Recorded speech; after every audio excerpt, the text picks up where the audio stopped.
back to Content That Grows. We're making our way through season 3 now. I'm sitting down today with Kevin King, my co-founder. What's up, Kevin? What's up, Nate? Excited to jump in today. We're covering a lot of stuff around content distribution, and I think we see a lot, especially if you're on LinkedIn, Twitter. Like, a lot of people are saying you should distribute content, you should be distributing content. But what does that actually mean, and all the nuances of trying to do that inside of an organization and collaborating and who owns it. And so I want to be realistic about some of those challenges and how to actually approach that when you're in-house. So diving in a little bit on that today. So excited for that. And I think just to get started, just being realistic and have you kind of walk through some of the things that we discussed before that we feel can be challenging when companies are trying to decide who should actually own content distribution. I think ultimately it's important to define what distribution means internally, and because it's going to inform all the different strategies that obviously you put in place to distribute the content. So I think making sure that everyone's aligned on what that means is really important. And then some of the ultimately challenges that come along with it are around, I think, like processes and workflows. The person who ultimately owns the content distribution strategy might be on a different team that owns ultimately the content, potentially, right? So how do you get everybody to play together and work together in a way that makes sense and gets the content out in a really effective and efficient way? And ultimately then on the opposite side of that is should it stay on the same team, right? Like, people who create the content might really know best on where the content should go and how it should be distributed. So kind of creating a more holistic strategy around how you get content out there into the world. And then I think another one is performance. Measuring performance ultimately is super key, right? Like, the people creating content might have different KPIs than the people who ultimately distribute it, but ultimately the person owning it oversees all of that. So there's a lot of nuance to how that should actually be looked at. So I think some of those things are some of the key things that people need to at least iron out before they decide on who owns ultimately content distribution. Yeah, no, I totally agree. I think it's a really confusing thing, really, because it's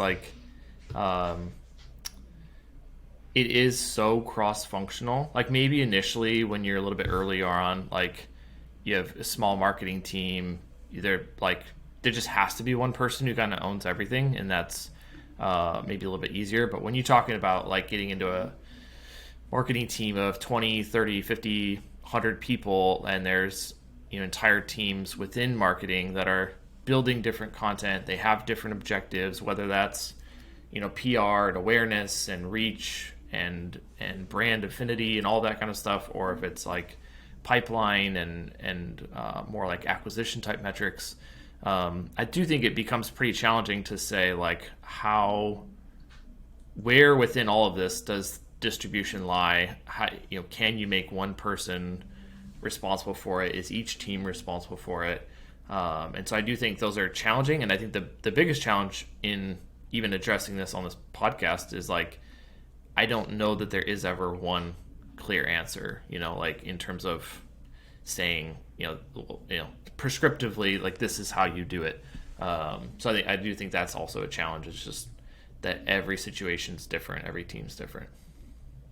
Yeah. And something that goes without saying is that there are so many, again, different channels and ways you can distribute content. So that is going to ultimately, depending on the size of your team, say you have a bigger team, that might be spread across different teams or functions, right? The different types of ways that you do distribute the content. So it can be really, it can be complicated, I guess, to ultimately how people collaborate and ultimately push things across from team to team to get it out there in the right way. But I think that's a good segue for ultimately what are the best ways that teams can ultimately collaborate if they are spread out cross-functionally on content distribution. Yeah. I think there's, I think that's one of the bigger areas that we want to cover with this is just kind of understanding again, cross-functionally may mean there's only a few people on the team, but you're having to work across other parts of the company or it's just that your marketing team is so big that you're working inside of there. But I think one of the big things from like a cross-functional collaboration standpoint on content distribution is that you have to have really clear understanding of like the roles and responsibilities. And so, for example, email, newsletters or just sending emails may be a big channel for you for distribution. You clearly have someone in your company that knows how to go, whether it's like Marketo or whatever tool you have for actually building and sending emails. You have someone who has that skill set who's going to do that.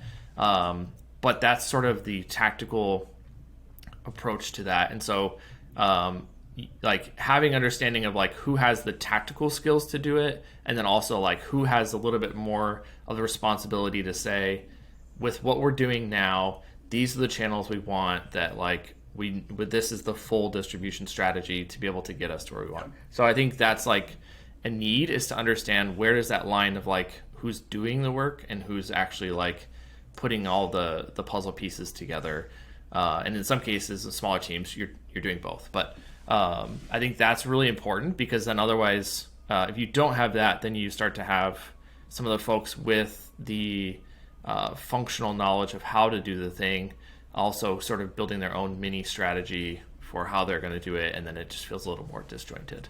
And I think the other really, really big thing is a really clear project management process around all of it. So whether you're like running agile marketing or however it is, like understanding what are all the pieces, what are the lead times for ad creative versus email design versus whatever else you might be doing, to be able to really have everything kind of come together at the right time or whenever it's needed to be able to do that. So I think that's kind of the two big things are really like the clearly defined roles and responsibilities, and then like a clear PM process around all of it.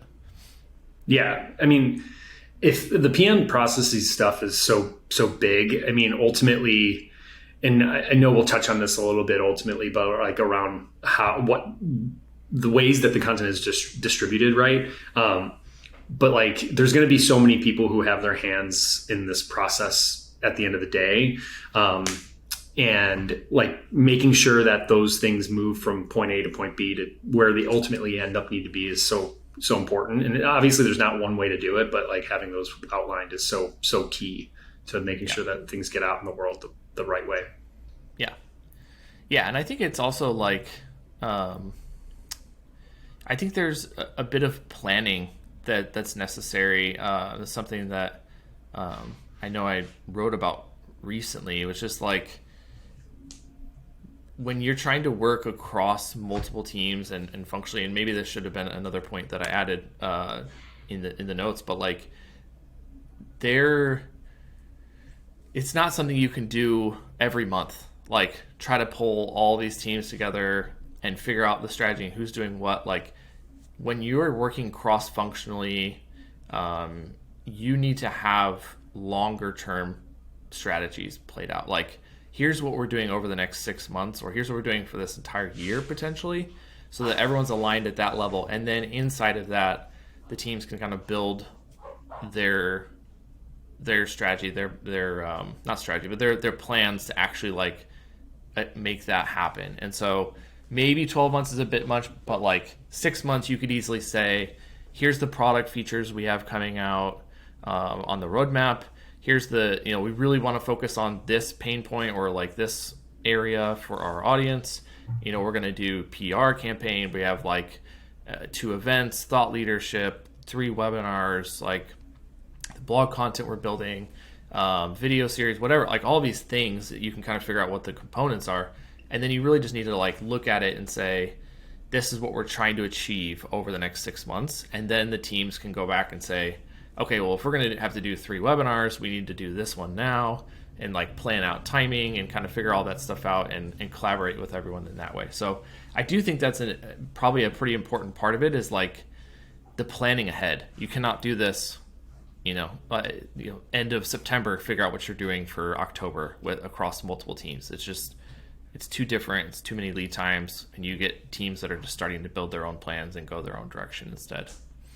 Yeah, definitely. Actually, it's interesting because that kind of poses one of the another challenge point around how you could decide on who owns content, because to your point about how planning is so important, and also there's so many nuances to how the things you need to understand about planning ahead, that the person or team who ultimately owns this distribution strategy should actually have a pretty good fundamental understanding of what those things are to some extent, so they can plan effectively. Because if not, then certain channels might be used in a way that shouldn't be used, or they might be the wrong distribution channels, or even just tactically the way that the content gets out there is just not thought through in the right way. So I think that actually is another challenge, but also just best practices is having someone in place or some team in place that really does have a fundamental understanding of all the appropriate ways that content should be distributed for your business. Yeah. Cool. Which we'll definitely get into that a little bit more in a minute, because we have certainly have some thoughts on who that is and how that should work. But I think one other thing to note in all of this is actually repurposing content you already have can kind of throw a wrinkle in some of this, because I think we've talked about before is content distribution at the very minimum. It's we're going to post this blog, and it's optimized, and we know it'll be an organic search, and we'll probably tweet about it or put it in our email newsletter, and that's sort of bare minimum.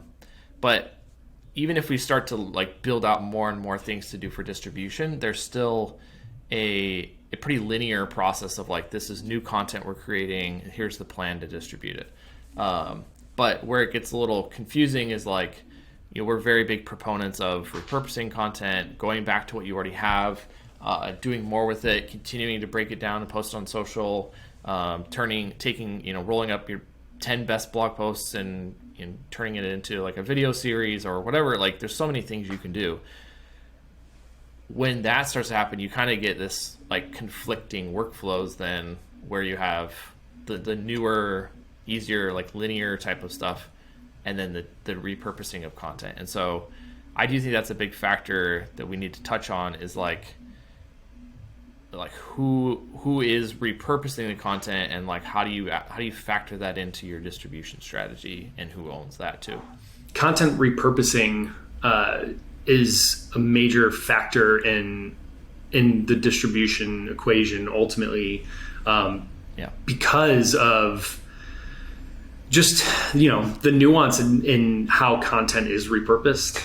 I mean, there's so many different ways that you can, to your point, yes, distilling down a blog post series into a video series or whatever. But those are all can be really complex repurposing tactics that ultimately need to be very, very delicately handled when thinking about where they end up, right? So I think it's such an important part of this evolving strategic initiative that is repurposing content, because honestly it's a newer thing. I think it's hot. Yeah. It's more hot now and debated or talked about than ever has been. I think it used to be just the social team really owned just how content got out there. I don't think there was ever really a discussion ultimately about how that content got communicated out in the world. You have really good social people who would be creative in their copywriting and managing responses and all that stuff. But now it's evolved. So it needs to be basically there needs to be a lot more thought and put into it, and mindfulness into how the content's repurposed and then ultimately how it's handed off. Yeah, I totally agree. I think it was heavily social for a long time, and just generally not explored that much. I think even just at sort of the tail end of my time at Sprout, I think we were starting to think through more of hey, this, a few of these blog posts, or we've talked in past podcast episodes about we did the work to go back to a lot of blog content, pull it together into topics, and create retroactively create topic clusters and pull stuff together. And so I think we started to look at that and be gosh, we have sort of this whole bundle of things on this topic. could we do a webinar that covers a lot of this? Or like, could we turn this thing that we know is good and that we're getting traffic and resonates well, like what else could we turn that into and like take that insight and build it into more? And I think that's a more complex thing, but I do think, that's more complex than like, saying, oh, I'm going to like tweet about this blog post again because it's a good blog post. Like you're talking about like ultimately content creation. So I think one of the things in terms of that, and I mentioned there's a linear process and then there's like repurposing that sort of complicates it.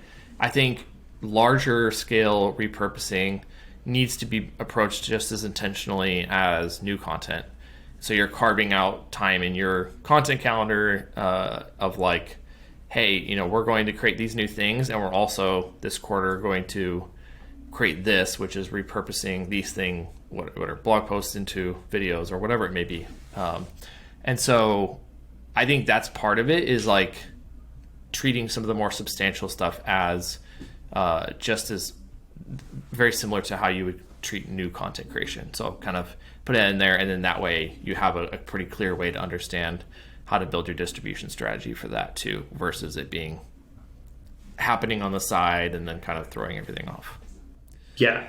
And I think on that point, actually, it's really, I like how you pointed out how it used to be, oh yeah, we'll tweet this blog post that does really well a bunch of different times. And, that gets worked into the social calendar, kind of like, after you look at the data after a month or whatever, but now like being more proactive about like what the framework is for getting a specific piece of content out there. It's something like we're doing now a lot. We're like building out a framework for like, hey, for each blog post, we'll do X number of social posts or for specific channels, right? And this is how we'll break it down. And that like ultimately ends up scaling your repurposed content so quickly if you can kind of establish, I guess that's the point I'm getting at, is like used to be a little bit more like, hey, let's just plot days on the month that we're going to distribute our content.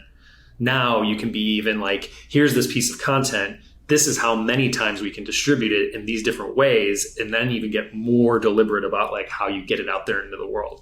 So it's super important. And also just like, it's such a potentially easy way to get so much content out there that isn't just the content you're producing, like blog post, ebook, video, whatever. Yep. Cool. Yeah. And I think, a practical example of how we've implemented this with 10 speed is like, obviously we have the plan for the podcast itself. And so we know we do that. We know they do the episodes. And then we also know that our systems, our workflows include pulling clips, getting clips to be able to like post on social. And we know that we're also going to post the full episodes and the clips onto YouTube. Like that's pretty clear. But then like what we've also built into the calendar with Derek was like, he'll, at the end of the season, he knows that he's going to leave time in his content calendar to do like a season recap, pull all of the episodes in, do that. And then there's also like, some sort of like LinkedIn carousel post type of thing that sort of like has all of the episodes and everything. So even that is sort of like, it's repurposing the podcast content we've already done, but it's built into the calendar to know we're gonna create this when the season's over, and then this is how we're going to distribute that. So I think that's maybe a good example of what I was getting at earlier, where like when you're going to do some of those bigger things, it needs to be part of your process. Yeah. And I think one other thing I'd say, which is kind of cool and a good opportunity for businesses, especially if they're not like currently doing this or like wondering how to get started, is that there is no like one way to do it, of course, but you can create a framework for how you break down and repurpose content in a way that works for you and fits your voice, right? So like you can see it in the way that a lot of people are repurposing content. Like if you look at our content on LinkedIn or anything, you'll see like there's consistency, right? In terms of like voice and brand and all that, but like in how we kind of like talk about the content or break it down. But like, it doesn't have to be that way. It can be whatever works best for how you talk about your product or service. And that, you can get creative, that it can be shorter, that it can be longer, but you can establish those. And as long as you do establish those, it should be really easy to repurpose content pretty quickly. Yeah, totally agree. Sorry, one more example on the point you just made, and then we'll move on to the last couple of things here. I agree. I think like having a framework, but then like the voice that you mentioned, sort of having the voice, like I do want to be clear that repurposing is not just like cutting stuff up in a different way or repackaging it. Sometimes it literally is creating something new off of that. So an example that came to mind as you were saying that is like, I recently started creating videos, posting on TikTok, and I'm not just taking clips from stuff I've already done and posting them there, though we will probably at some point add some podcast clips. But I am taking thoughts that I've already, put to paper, or like LinkedIn posts or blog posts or whatever.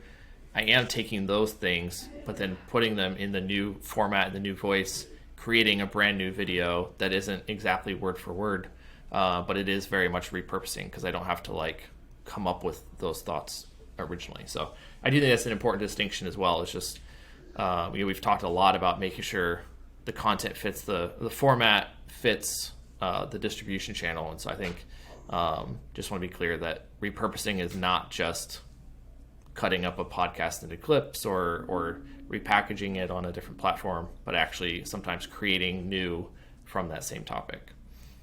Totally. Yeah. It needs to be strategic and fully thought out because there's a lot of moving pieces. Yeah, exactly.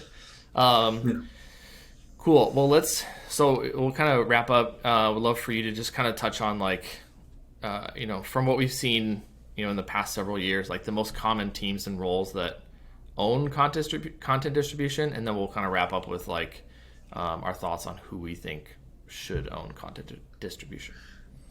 Yeah, I think typically you probably see it in a few different ways. I'm probably leaving some out, but like whatever, now demand gen teams are probably one that would possibly own that, right? Because there's so much that impacts their KPIs from like lead gen or whatever their KPIs are. It varies from business to business, but like I think that demand gen or digital marketing team, however you have it framed up your company, your social media team, if you have a team, or social person, just again, I think we kind of said that earlier because they just own a lot of the distribution through main channels that you might be pushing out content. And then historically, I think PR comms or PR, however you want to, communications team, brand, right? Like the brand team could be owning that as well, because that's just natural. Like, right, there's usually historically you've created something to then go and like deliberately promote within certain outlets or anything, not just press releases, but like created this ebook or this thing that you want to get like really good mentions on. So I'd say those are probably the three most common teams. I don't know if you think there's any others, but I think that typically that's where you could find this specific motion existing at a business now. Yeah. But I would say like content marketing, but I also know that like, there are a lot of places where content marketing is part of, demand gen or acquisition or growth team. Right. And a lot of times social and some of those roles are kind of rolled up into a content marketing team. So I think it's a little bit of like a circular thing to even add that point in. But yeah, I agree. I think there's, I think that's been the case. And like we talked about earlier, I think it's just been a lot of like, everyone does what they want to do with their distribution and based on their goals. And it's just a matter of pulling that together. So I'll go ahead and use that to segue into my thoughts, which is, I actually believe, I think right now, you mentioned earlier, like content distribution, content repurposing, a lot of people are talking about it. It's popped up quite a bit, especially on LinkedIn. But I think just generally the way people view content and the role in the business and see the opportunity, there's, I think, a pretty big shift happening where distribution is a much bigger factor. And I think that we'll actually start to see some sort of like content distribution manager type of role popping up on job boards and becoming something that's part of a team. Just because I think from my own experience with our content, like we don't even create that much, but I just constantly see the opportunity to like, man, we could just constantly be going back to what we have, repackaging it, repurposing, creating content around that. I see that even as a small team, and I know working with our clients, we see a ton of opportunity where you're like, man, like it's great, we're helping you create this content, we're building this new stuff, but like you have so much content you could be doing a lot more with. And so I think, knowing what happens with a lot of roles, like unless you have someone that's fully dedicated to it, and that's their job and their focus, I think it's hard to expect it to get done. So I think growing in importance, it will become a dedicated role. Maybe not, in the next few months, but I think in the near future, we'll see that start to become a thing. And I think that the other last piece on that is that we talked earlier about cross-functional collaboration. I think that becomes a role that is rooted in project management, good at collaborating across teams, and understands how to pull that strategy together. So I think they kind of solve some of those pain points as well. What do you think?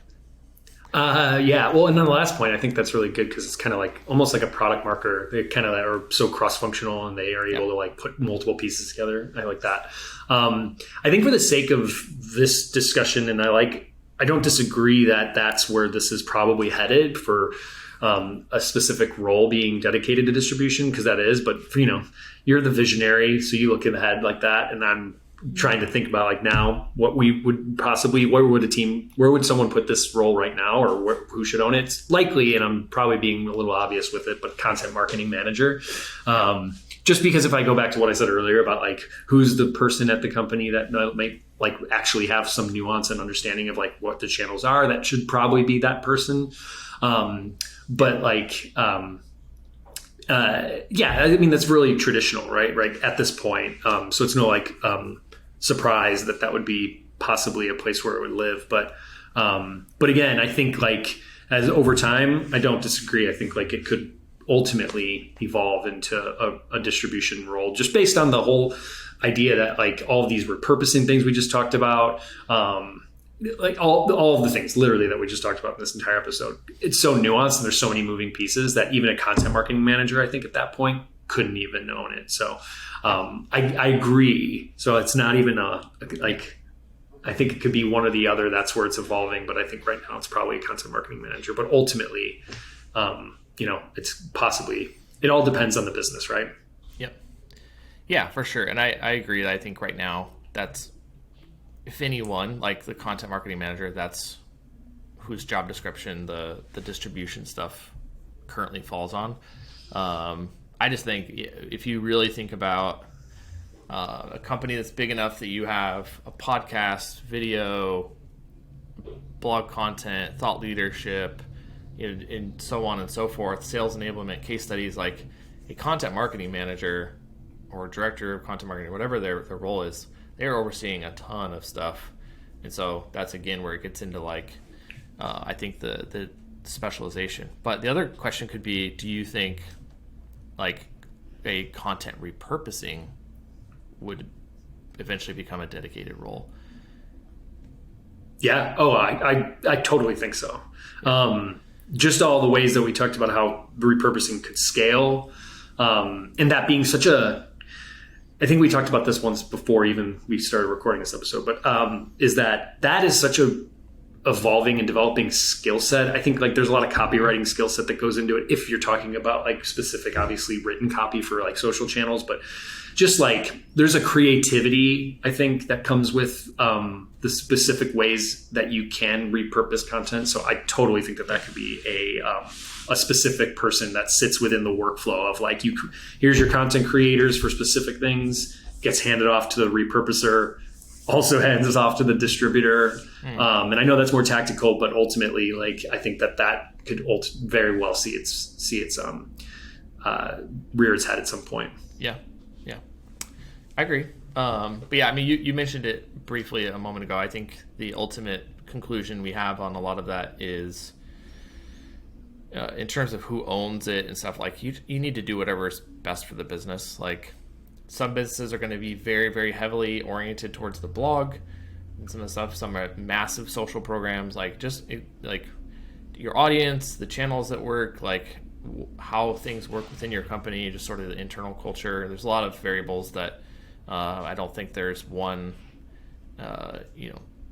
magic wand, wave this and do this, and all of a sudden everything's great. I mean, you just kind of have to understand that contextually. So, Yep. yeah, I mean, I think that's it. I think there's a lot there that is yet to be explored and discovered and discussed. Like, we clearly did not have a super prescriptive talk today on like, go do these things, go do this, because I do think it's evolving, and it's something that we're working with clients on and keeping an eye on, and also just figuring out for ourselves with our own content marketing. So definitely something to keep discussing and want to do that. And so as we work our way through this season, we'll certainly get a little bit more tactical as we get into some of the specific social channels, and we'll talk about measurement and some of that. But I think this is a really good and necessary topic to explore today. So glad we did that. Definitely visit 10speed.io/podcast, where you can find all of season 1 and 2, and now as we're building up season 3 episodes as well. So you can find that. Subscribe on Apple Podcasts, Spotify, anywhere that you listen to your podcast. Be sure to subscribe so you get those new episodes when they drop. And with that, I think we'll go ahead and wrap up until next time. Thanks, Kev. All right. Thanks, Nate.